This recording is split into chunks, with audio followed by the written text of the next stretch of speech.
আজকের এই দিনটা আমার জীবনে যে আসবে কোনো দিন আমি কিন্তু ভাবিনি। তো ঈশ্বরের কৃপা ছাড়া কখনোই সেটা সম্ভব নয়, আর তোমাদের ভালোবাসা ছাড়াও সেটা কোনো দিন সম্ভব আমার হতো না। তো ঈশ্বর চেয়েছে, আমার বন্ধুরা, আমার শুভাকাঙ্ক্ষীরা আমার ভালো চায়, তো তাদের ইচ্ছাতে আজকের এই খুশির দিনটা আমার এসছে। তো সবটাই তোমাদের সাথে শেয়ার করব। আর ভোর 4টের সময় হাজির হয়ে গেছি ঘুটঘুটে অন্ধকারকে একদম সাথে নিয়ে, কারণ এতটাই এক্সাইটেড যে ভোরবেলা থেকেই কিন্তু আমি একদম ক্যামেরা অন করে দিয়েছি। আর রাত পর্যন্ত কি কি করব সবটাই শেয়ার করব। আর আজকের ব্লগটা কিন্তু একদম অন্যরকম। তো তোমরা কিন্তু স্কিপ না করে আমার খুশির সাথে থাকো, মানে আমার খুশির মুহূর্ত সবটা তোমাদের সাথে আজকে আমি শেয়ার করব। আর স্নান করে নিয়েছি ভোর 4টের সময় উঠেই। আমি স্নান করে নিয়েছি, মা স্নান করে নিচে পুজো দিচ্ছে, আর আমার হাজব্যান্ড মনে হয় স্নানে গিয়েছে। তো আমি সবার ফার্স্ট একদম সুপার। তো নতুন একটা কুর্তি, আজকে শুভ দিন তো পরবো বলে কিন্তু আমি বার করেছি। ট্রেন্ডস থেকেই নেওয়া ছিল, আভাস আর এটা। তো যাই হোক, দেখো আমি স্নান করে রেডি হয়ে যাচ্ছি একদম, নিচে মনে হয় মাও রেডি হয়ে যাচ্ছে, আর ক্যামেরার পেছনে হাজব্যান্ডও কিন্তু পুরো রেডি হয়ে গেছে। খুব সকাল সকালে কিন্তু বেরিয়ে যাব আমরা। আর বন্ধুরা, আমাদের মেয়েদের তো কোনো বাড়ি হয় না, আমরা বাপের বাড়ি আর শ্বশুর বাড়ি, এটাই আমরা বলি না? আমাদের প্রত্যেকের মেয়েদের কিন্তু একটা নিজের বাড়ি হওয়া দরকার। নিজের বাড়ি হলে তার কিন্তু অনেকটা জোর হয়। তবে সব হাজব্যান্ডরা তো সমান নয়, কিছু হাজব্যান্ডরা আছে খুবই আমাদের সাথে খারাপ ব্যবহার করে। তো এত সকাল সকাল এই কথাটা কেন বলছি একটু পরেই। আর দেখো, নতুন কুর্তিটা আমি পরে নিয়েছি, কিচ্ছু সাজুগুজিনি, কিন্তু একদম একটু লিপস্টিক লাগিয়ে বেরিয়ে পড়ছি। নিচে এসে দেখছি মা রেডি হয়ে গেছে, স্নান করে গোপুসোনাদের পুজোও দিয়ে দিয়েছে। আমি বললাম এত সকাল সকাল জল মিচ্ছে যা আছে দিয়ে দাও একটু। তো গোপুসোনার লাইটটা আমি জ্বালিয়ে রেখে যাচ্ছি, আর গোপুসোনাকে আমি প্রণাম জানিয়ে শুভ কাজে আজকে আমি বেরিয়ে পড়ছি। তো এখন কিন্তু বাজে প্রায় 4:45 মতন, 5টা এখনও বাজেনি। আর চলে এসেছি কৃষ্ণনগর স্টেশন, এটা আমাদের। তো বাইরের দিকে মানে চারিদিকে তাকিয়ে দেখেছো, এখনও কিন্তু খুব ভালো যে আলো হয়েছে তা কিন্তু একদম নয়। মা সাথে আছে তো তার জন্য কিন্তু এত সকাল সকাল এসেছি। ভিড় হলে মা নামতে উঠতে একদমই পারে না। তো সেই কারণে মাকে নিয়ে 5টার ট্রেনে আমরা যাচ্ছি। কোথায় যাচ্ছি সাথে থাকো, অবশ্যই দেখাবো, বলবো তোমাদেরকে। তো ঘড়ির কাঁটাতে দেখেছো এখনও কিন্তু 5টা বাজেনি, বাজবে করছে। আর 5টা বাজলেই কিন্তু ছেড়ে দেয়। এখন ইন্ডিয়ান রেল খুব ভালো হয়ে গেছে না, একদম টাইমে ছাড়ে। 2-1 মিনিট যদি লেটও হয় পরে কিন্তু সেটা মেকআপ দিয়ে দেয় রাস্তাতে, তাই কি না বন্ধুরা? আর এই দেখো, এখানে বসার সিট পেয়ে গেছি, খুব কম লোক তো সেই জন্য। আর জানো তো, আমার হাজব্যান্ডের পাশে যে মহিলাটা বসে আছে তার পাশে আর একজনা, সে মেয়েটা খুব কান্না করছিল। মানে আমরা যত দূর যাচ্ছি উনি কান্না করছে, মনে হয় কারো কিছু একটা হয়েছে, খুব খারাপও লাগছিল দেখে। আর আমরা নেমেও গেছি ট্রেন থেকে, ফাঁকায় ফাঁকায় খুব ভালোভাবে এসেছি। তবে সকাল 5টার ট্রেনটা মানে আমরা যেখানে যাব সেখানে দাঁড়ায়নি, তো আবার ব্যাক করে আসতে হয়েছে। যাই হোক, চা খাইনি সকালে, মানে আমি না, আমার হাজব্যান্ড আমার মা দুজনাই চার জন্য পাগল। তো নেমেই প্রথমে আগে বলছে চা খাই, তারপরে যে কাজে এসেছি সে কাজে যাব। মা বলছে 1 কাপ খা, আমি বললাম না, খাবো না। আর তোমাদের বলবো কি আজকে আমি কি সারাদিন কষ্ট পেয়েছি, মানে এত কষ্ট। আর বন্ধুরা, শুভ কাজে যাচ্ছি তো দেখো, মাকে একটু প্রণাম করে আমরা মেয়ে জামাই দুজনাই যাচ্ছি, যে মা একটু আশীর্বাদ করো। মাকে নিয়ে এসেছি, মা আমাদের সাথে আসতে পারলো না, আমরা দুজনাই মায়ের আশীর্বাদ নিয়ে কিন্তু চলে আসলাম। আর এটা হচ্ছে বারাসাত কোর্ট। তো এখানে কিন্তু জমি রেজিস্ট্রি হয়, মানে সব কিছুই হয়, মানে এই বিল্ডিংটাতে জমি রেজিস্ট্রি হয়, মানে জমি ফ্ল্যাট কেনা বেচা যে হয় সেগুলো।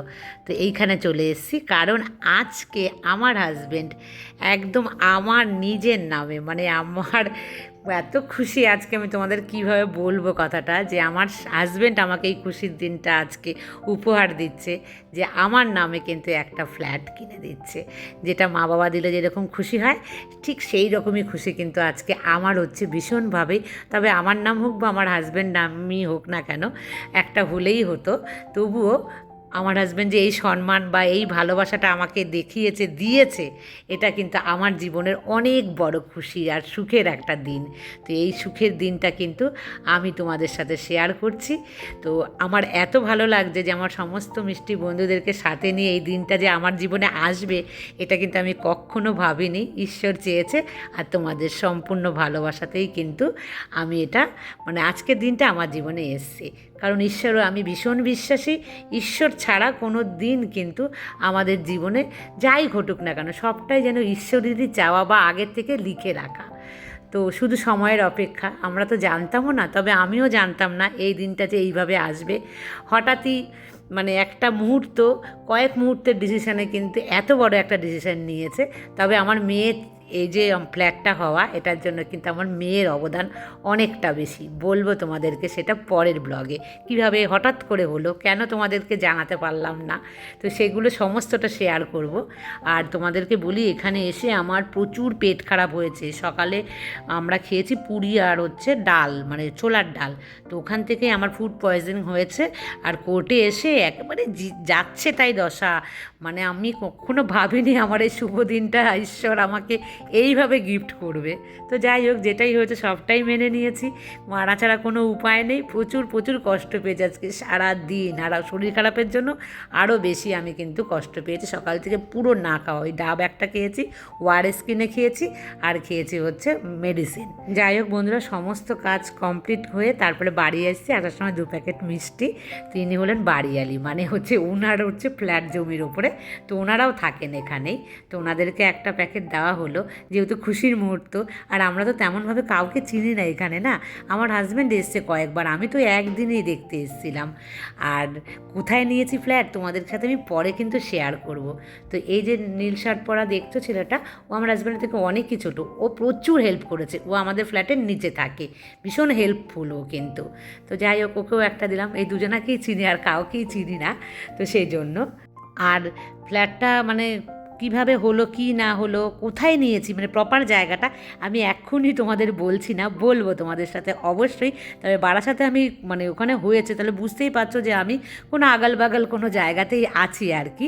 তো যাই হোক, আমরা দেখো ওখানে এসে সোজা বাড়ি চলে যাচ্ছি। মানে এখন আমরা আবার যাব কৃষ্ণনগরের ট্রেনে করে, কারণ হচ্ছে আমার তো পেট খারাপ হয়েছে, ওদিকে মায়েরও হয়েছে, কিছুই ভালো লাগছে না, ওখানে রাত হয়ে গেছে, মানে মনে হচ্ছে কতক্ষণে কৃষ্ণনগর আসবো বাড়িতে। আর 3বার আমি গিয়েছি, রাস্তায় গিয়ে বুঝতেই পেরেছো মানে কী অবস্থা আমার হয়ে গেছে। তো বাড়িতে মানে যখন ফ্ল্যাটে আসলাম, আমার হাজব্যান্ড বলেছিল ওখানে থাকবো 2-3 ঘন্টা। আমি বলছি আমি একটুও থাকবো না, তুমি শিগগিরই বাড়ি নিয়ে চলো, আর ওখানে কিছু নেই তো। আর ফ্ল্যাটের এক ঝলক তোমাদের দেখিয়েছি, সেটাকে বুঝতে পেরেছো? যখন যাচ্ছিলাম মাকে প্রণাম করে আমি আমার হাজব্যান্ড, ওটা হচ্ছে আমার ডাইনিং এরিয়া। তো তোমাদের সাথে তো আমি অবশ্যই নেক্সট ব্লগে শেয়ার করব। আর কটা বাজে দেখেছো ঘড়িতে? এখন কিন্তু এসে পৌঁছালাম কৃষ্ণনগর স্টেশনে। তো বাড়িতে গিয়ে রান্না বান্না হবে, কারণ সকাল থেকে তো আমি কিচ্ছু খাইনি, মানে কিচ্ছু না, মানে কিছুই নয়, ডাবের জল সেটাও খেয়েছি, তো সেটাও আমার আবার বেরিয়ে গেছে, মানে এত শরীরে আজকে কষ্ট পেয়েছি। তো এসেই কিন্তু জামা কাপড় চেঞ্জ, আমি অবশ্য স্নান করেছি ভালো করে, কারণ আমি 3বার গিয়েছিলাম, বুঝতেই পারছো। তো সেই কারণে ভালো করে সাবান দিয়ে আমি স্নান করেছি। ওদিকে ডাল সেদ্ধ, এদিকে ভাত বসিয়েছি, আর প্রেশার কুকারে দিয়েছি উচ্ছে, আলু, কাঁচকলা, আর কি একটা মানে টমাটো দিয়েছি। এই সেদ্ধ দিয়েই কিন্তু রাতের খাবার আজকে খাবো, অন্য কিচ্ছু করব না। আর এত রাতে ভালোও লাগছে না, শুধু একটা ডিমের অমলেট করে দিয়েছি। আর মাকে না ডাইনিং টেবিলে দিয়েছি, মা এখানে খেতে পারে না, মাটিতে বসে না খুব কষ্ট পায়। মা খেয়ে নিচে চলে গেল। অবশ্য মা জানো তো ওখান থেকে এসে মা পুজো দিয়েছে, আর আমি কিন্তু ওই রান্না টুকটাক যা করলাম সেটা করেছি, মানে দুজনে ভাগাভাগি করে করেছি। আর এখন ঘড়ির কাঁটাতে না অনেক বেজে গেছে, আমি অবশ্য ঘড়িটা না দেখিনি, তাই বলতে পারছি না। যাই হোক বন্ধুরা, আমার এই খুশির মুহূর্তটা কেমন লাগলো কমেন্ট করে অবশ্যই জানিও। আজকের মতো টাটা।